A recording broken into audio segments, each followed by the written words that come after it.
You are now listening to the In Good Company podcast.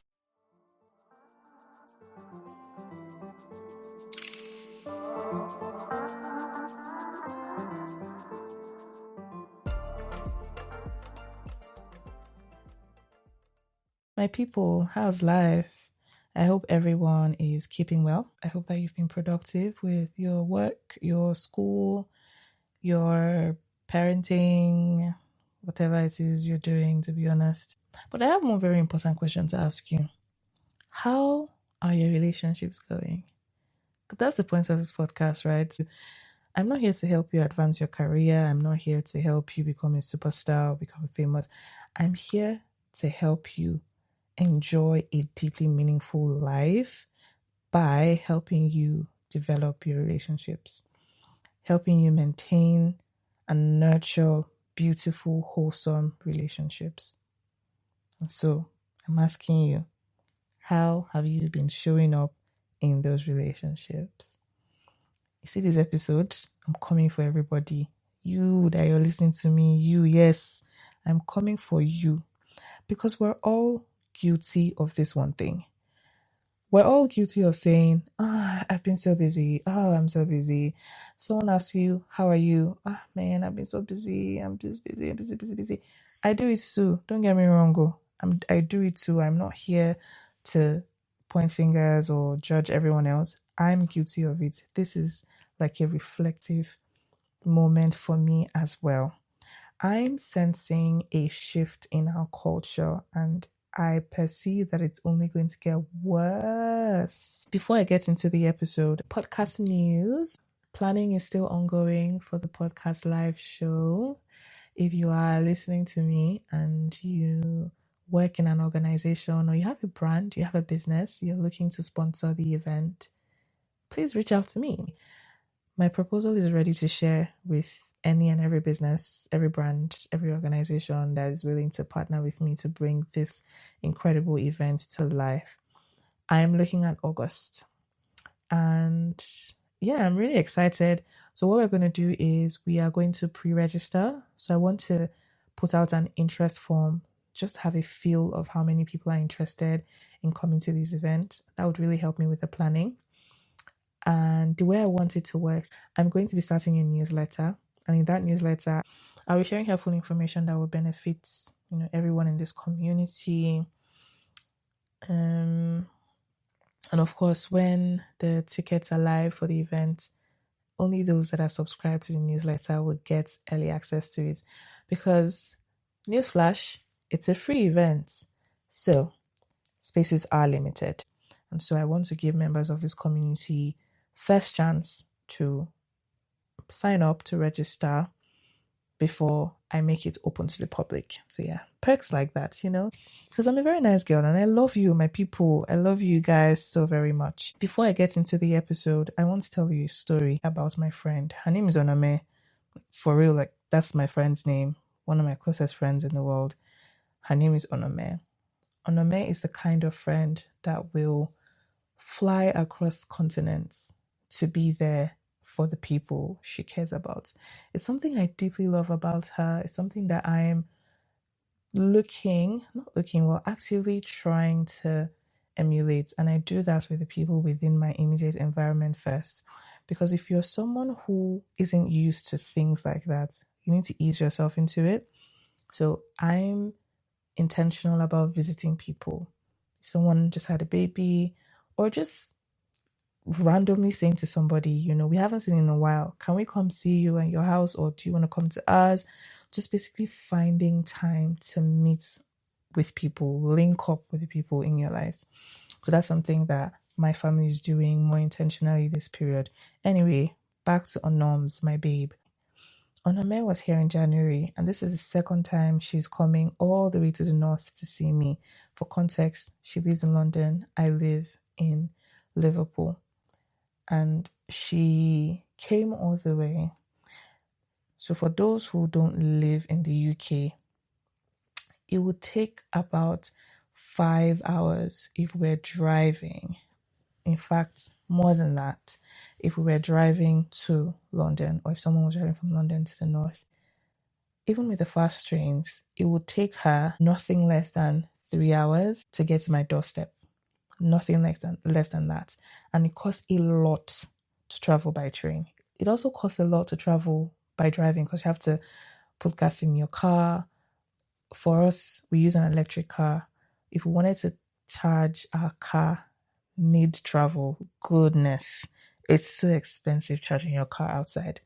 So it costs a lot financially, it costs a lot physically because traveling is not easy. It's a lot of work. And so for Onome to do this, it means a lot to me.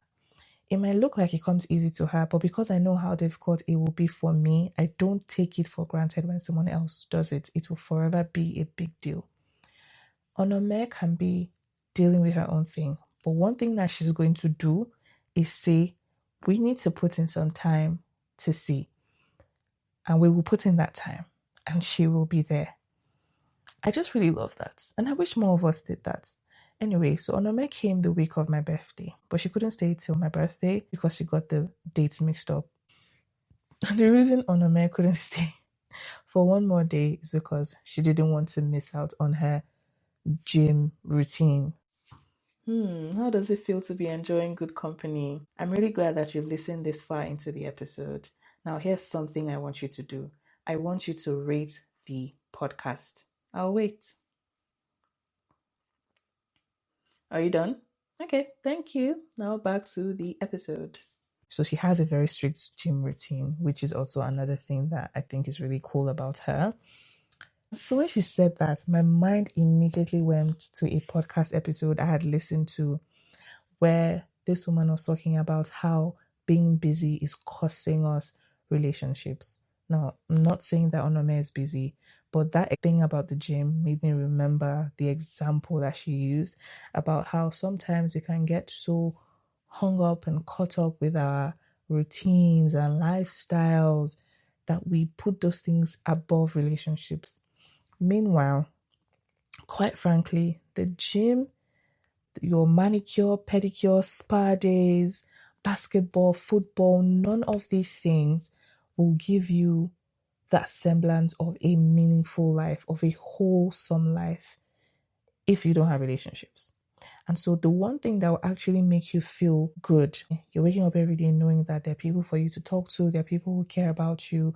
On your worst days, it's not your nail tech that will come to your rescue. Your gym instructor will find another client in a heartbeat.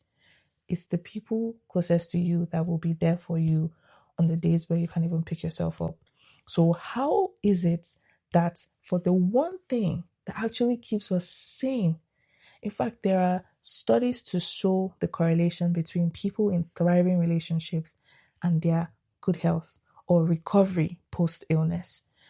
If you look at someone in a bad relationship, look at them physically. You can tell. When your relationships are not good, it shows on your body, it shows in your mind. This is how important relationships are to us, to our lives in general. We exist to live in society, to live in community. We exist to relate with one another. And so once we start putting everything else above relationships, because, we're busy, we've got routines. I have to wake up at 5 and da. So if your friend says, oh, I need you to do something for me or come pick me up from the airport, and you're like, oh no, sorry, I can't do that because I'm going to the gym. What? Now back to Onome's story. Even with her routines, even with her schedule, with all the other things that she has to do you know what my friend consistently does? She prioritizes me. And I'm not the only friend she has. This is a testimony of her life across all her friendships. She's the kind of friend that shows up. She's the kind of friend that will put her relationships first before anything else. I want all of us to take a leaf from Onome's book. I want us to learn a thing or two from her. It's funny because I was going to tell her that please cancel that gym class and stay the extra day. It's my birthday. But I thought, well, maybe it's so important. Maybe that's why she can't stay on my birthday. Meanwhile, she just mixed up the dates. So when we had a conversation later on, apparently she thought that my birthday would have passed by the time she arrived. And I just thought to myself, I could have just told her to cancel the gym. That's my friend. I can make that kind of request because our relationship has gotten to that level. And do you know that if she is genuinely unable to do that, I will also understand, because guess what? She's coming anyway. Birthday, not birthday, it doesn't really matter. The fact that she could make that sacrifice to take some time out of her schedule to come and see me all the way, that in itself is enough. I realized that I did wrong. I did wrong because I could have asked my friend. I know that my friend loves me to bits, but I felt like, well, actually, let's not disrupt her routine. Let's leave it. And that's how some of us are treating our friendships. You want to see your friend. You miss them. You want them around. You want to spend some time with them, but you're overthinking it. You're saying to yourself, this person is very busy. What if they don't have time? I don't want to bother anybody. I don't want to stress anybody. Does that sound like you? Yeah? I don't want to stress anybody. I don't want to bother anybody. For your friend, please come off it. The cost of community is inconvenience. None of us will have community if we didn't shake up ourselves a bit to make time for the people that matter, to be present in our friends' lives. If you're someone who has had to travel far away from your family, from your friends, from your community, you of all people should be more intentional about responding to your messages. You of all people should be more intentional about calling people, FaceTiming people. But we are so busy. Everybody's busy. We are very busy. I don't know when business became a badge of honor. There is a big cultural shift happening. Everyone is so invested in all sorts of activities, even scrolling online, doom scrolling. It's taking up your time. Let's do something. Open your settings. Check your screen time. How many hours do you spend on Instagram, on Twitter or X, on Threads, on TikTok? How many hours do you spend on those things in a day? Now check your call log. How many hours have you spent speaking to the people that matter in your life? Exactly. Personally, I'm struggling with something. For the people who have my phone number on WhatsApp, I struggle to respond on the same day. This is not to be boastful. I'm someone who genuinely enjoys company. I like talking to people. I want to respond to people. I want to make people feel loved and valued. 100%. However, my thing with business is that because I have a lot of friends, I have a lot of people in my life rather. I have a lot of people that I care about, a lot of people that I text or chat from time to time. It's hard. And so for me, I prioritize. I respond to the people I can for that day, and I focus on my immediate environment. For instance, when I'm with people, I don't know how to multitask having a conversation with somebody in person and being on my phone. Plus, you all know I have a baby, and I'm very intentional about being present. When I find that I am looking at this screen a bit too much and my son is just there trying to get my attention, fling that phone away for the next 1-2 hours. Get out of my sight. And that's why sometimes I just don't respond. But yeah, I'm deeply worried about how we're all getting too busy for each other. Now, of course, being busy is not a bad thing. I think it's important that everyone has something that they're doing.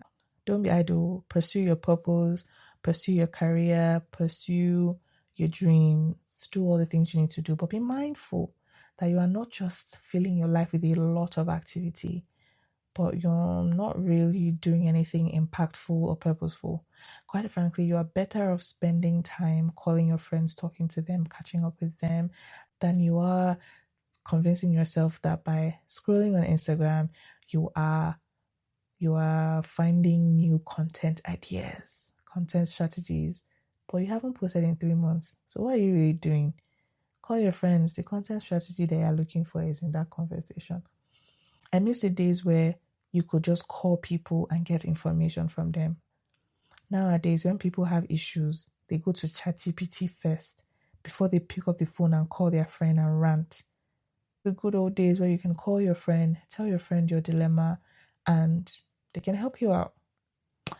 It's just such a shame, in my opinion. Anyway, I just want you to do some introspection. Being busy is not the bad thing here. It's how we're busy. That's the issue. What exactly are you filling your time with? Is it more important than the relationships in your life? Are your routines so rigid that you can't make some time for your relationships? This busy lifestyle is coming at an emotional, physical, and social cost to our relationships. I want you to sit up for this one. I was looking up on some statistics, and apparently a US surgeon considered loneliness to be a public health epidemic in the year 2023. He compared the health risks of isolation to smoking 15 cigarettes a day. Why are we not taking this seriously? Could he be exaggerating? Could it be false? Well, I don't necessarily think so, because lots and lots of studies have proven that relationships matter. They've gone in depth to explain to us how relationships affect our health.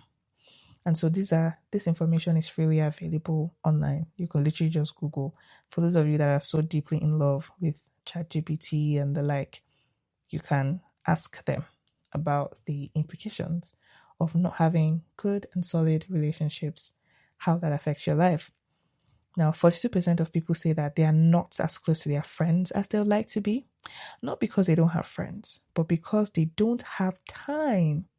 Does that sound like you? A lot of us have drifted away from our friends, not because of betrayal, not because of friendship hurts, but because we've not made time. We've just not made time for them. And when you don't make time for something, it dies. Tell me one single thing on earth that if you don't put your time and commitment into it, it flourishes. It's not possible. Even the most low maintenance plant still needs some level of attention. Anyway, back to the point of the opportunity cost. When we're so busy and we don't make time for people, it comes at an emotional cost to us and to our friends. When you don't find time to meet up with your friends physically, socially, you're deprived of those benefits, the good hormones that are released when you socialize, when you interact with the people that matter to you, the belly aching laughs, the great memories that carry you for a lifetime. Excuse me, what are we doing? I want you to recognize those patterns in your life today. What does relational neglect actually look like on a day-to-day basis for you? Those unanswered messages, how long have they been there? All those plans you've been cancelling, how long now? When will you actually link up? When will this vacation leave the group chat? And some of you want to do grandiose things. You want to travel to Bora Bora, but not everyone can afford to travel to Bora Bora. Maybe you should all actually just go to a park. Go to a park and sit down under the sun. Enjoy some heat. Enjoy some sunshine. And if you're in the UK, spring is coming. Go outside and touch grass. You don't have to go on a vacation. You don't have to spend lots of money going to fancy restaurants. A lot of people are turning their relationships into Instagrammable aesthetic. Leave all of that. Go to each other's houses and hang out. And I mean hang out. Put your phones aside and talk. Look at all those surface level conversations you've been having. Recognize the patterns. Are you having any deep conversations with people? I really want us to challenge this culture of busyness. I do. We need to stop letting pseudo productivity, the constant need to appear busy. You want to appear like you're doing a lot. Oh, I've got this, I've got that, I've got this. Slow down. Leave it. Slow down. Outsource some things. Outsource it. Hire a videographer, hire a video editor, hire a content creator, hire people so that you can buy back time to spend on the people and the things that actually matter. Your relationships matter way more than anything. By the time you're done doing all these things, if you don't have people to enjoy it with, what's really the point? I know that social media is giving us snacks of connection. It's giving us some sense of closeness because we see what people are posting. We know that, oh, it was someone's birthday today. Oh, they traveled and they're on vacation and they've got a new job. Then it gives that false sense of closeness. DMs, story reactions, those quick replies when someone comments on your stories, and then it's like, ha ha ha, this is funny. Ah, yes. Oh, thanks, babes. Oh, thanks, boo. Thanks, queen. Yes, girl. And you think you've connected. You have not. Be mindful. Another set of people I want to address. You see some of you that use busyness as a form of avoidance. What are you running away from? You need to address it. You need to check what exactly is keeping you from forming deep, meaningful relationships. Check it. You might actually be using busyness as a way to run away from connecting with people, right? So observe the patterns. I'm saying all of these things because I want you to observe the patterns. Now, I've ranted and I've said all of that, but we need to know the way forward. And I'm speaking to myself too, because I definitely need to do better. We need to make sure that we're doing our absolute best. Absolute best, meaning that even on the days you feel spent, if you can respond to 5 messages before you go to bed, quickly, because quite frankly, you are more likely to spend 2 hours on TikTok, but maybe respond to people with that time. What do you think? Now, let's shift from diagnosis to prescription. What can we do? Let's make it practical. What would it look like to treat time with people the way we treat a doctor's appointment? It's scheduled, it's protected, it's a non-negotiable. In fact, you would take leave from the office. You would take some time off from work so that you can attend your doctor's appointment because you know that it is absolutely important. So instead of us rescheduling our friendship link-ups, why don't you reschedule that nail appointment? Reschedule that lash appointment. The person at the spa doesn't care about you like that. So maybe you can reschedule it. If you were doing those things alongside your friends, that would have even been great. But we're all living very individualistic lives now. So maybe reschedule some of those things rather than constantly pushing and canceling on your friends constantly. And I'm not talking about friends alone. Your friends, your family, call your mom, call your dad, call your siblings, talk. Let's make it practical. Think of someone that doesn't live too far from you. Before you start booking the 5-hour trips, think of someone who lives an hour away, 30 minutes away. Even 2 hours is not so bad. Think of someone that you can visit. Put time in the calendar. If both of you have to take some time off work, do it. Spend time together. It doesn't even have to be that serious. If you don't want to take time off work, spend 1 hour or 2 hours with them. It's something. Put it in the calendar and don't shift it. Unless either of you is at the point of death. Which I don't pray for anyone to die untimely. So you're young and vibrant.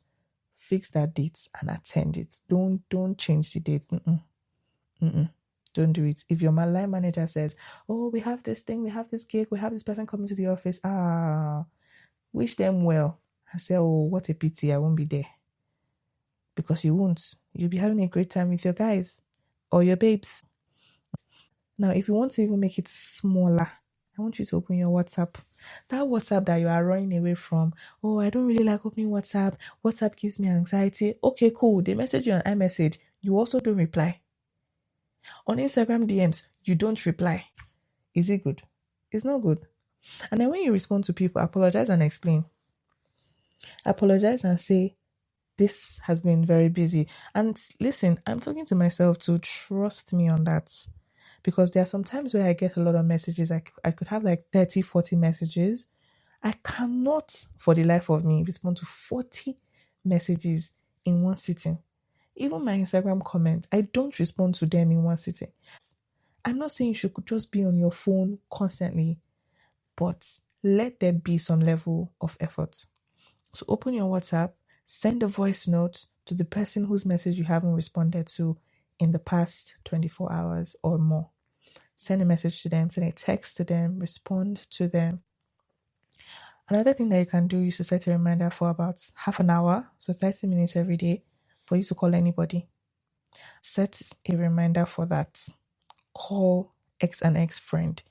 I'm not saying you have to talk to them every single day. If you can call one person once every week. That's actually not so bad, because I'm going to be realistic. The world we live in is very capitalist driven. So you got to work. You have to be busy. You need to be doing things to survive. I'm not going to be unrealistic and say, well, you have to be on the phone all the time talking to, people. That's going to be a lot of conversations. Your mouth will be paining you by the time you are done. So just start small. Start with those little things. Find one person, two people, three people, like that, and you ramp up. But take note that this is not something you should do in passing. Schedule it, set the reminder, put it in the calendar. Don't trust your ability to remember. Don't do it. Put it in the calendar, put it in your reminders. That's how you remember. That's how you prioritize. Now, there are people whose schedules are genuinely packed. You have long commutes to work. For instance, my husband drives to work and drives back twice a week. There are people who do that every single day. I cannot even imagine. By the time you do all that driving, you are tired. I'm not going to pretend like people don't have real things going on. Of course you do. But I want you to hear me. The rejuvenation, the revitalization, the spark, the joy, the happiness, the things you need to keep going is found in people. God can give us supernatural strength, yes, but so can a nice conversation with your friend. A good laugh with your friend can solve a lot of things.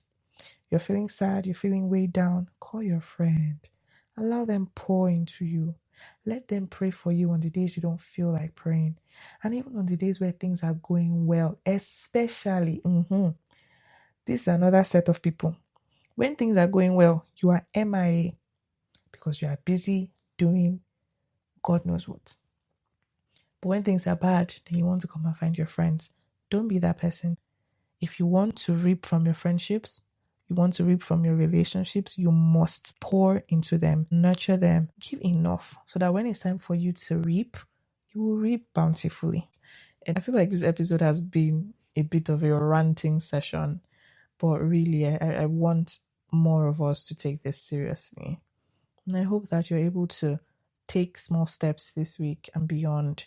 Let's be intentional. Let's not sideline our relationships. And I pray you find the strength to do so, because it's not easy. And even on the days where you forget, give yourself grace. Keep going. Keep trying. Keep showing up. You'll be better for it, right?